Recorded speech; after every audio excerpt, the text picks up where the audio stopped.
Hello and welcome to our Photoshop exercises. Before we get started, let's have a look at the interface. On the top you will find the menus such as File, Edit, Image, Layer, and so on. On the left hand side you will see the toolbar.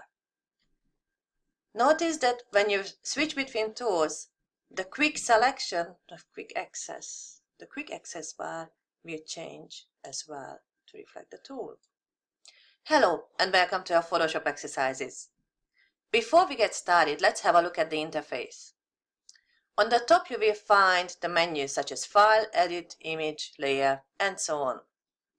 On the left hand side you will find different tools. This is the toolbar. We're going to use this a lot to switch between different tools. Notice that this quick access bar will change when you select different tools. So these will reflect the actual tool that you selected. On the right hand corner you will see the color menu. We have swatches and color picker. You can use these to change colors. Below that you will see the layers, and they're gonna be quite important a bit later on. Let's get started. Now what you see here is just a simple picture. Notice the layers on the right hand side.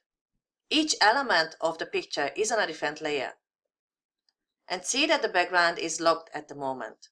Let's click on the padlock to open it. So we are going to color in the picture. To be able to color it in, you will need to click on the target layer. For example, in here you can color in the clouds. If you want to hide the other elements, you can click on the eye next to the layer, and that will hide the other elements. So let's pick a color for the clouds.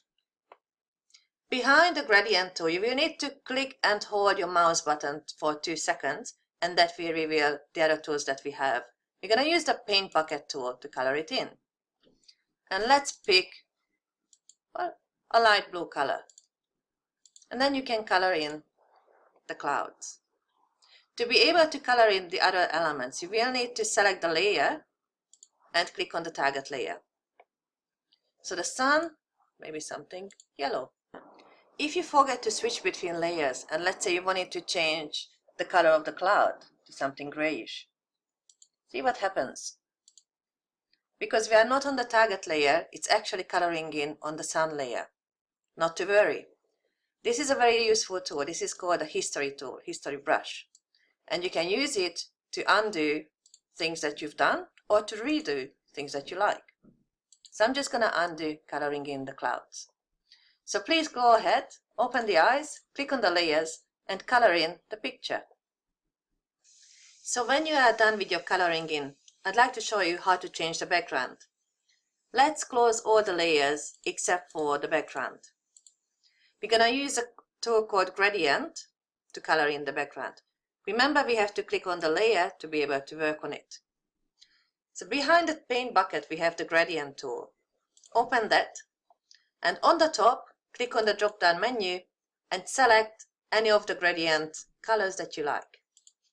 The way that you can actually create the background, you will need to select a point, click and hold your mouse button, and pull a line the way that you want to display the background. You can choose vertical lines, horizontal, or diagonal. Once you are done with your picture, open the eyes and save it. Save it as a JPEG. So go to File, Save As, and save it on your Photoshop folder as Colouritin Completed or Colouritin Done, and select the JPEG picture. Just the first option there, and save. It asks you for optimization, quality high. I'm happy with that. Click OK. And the picture is done.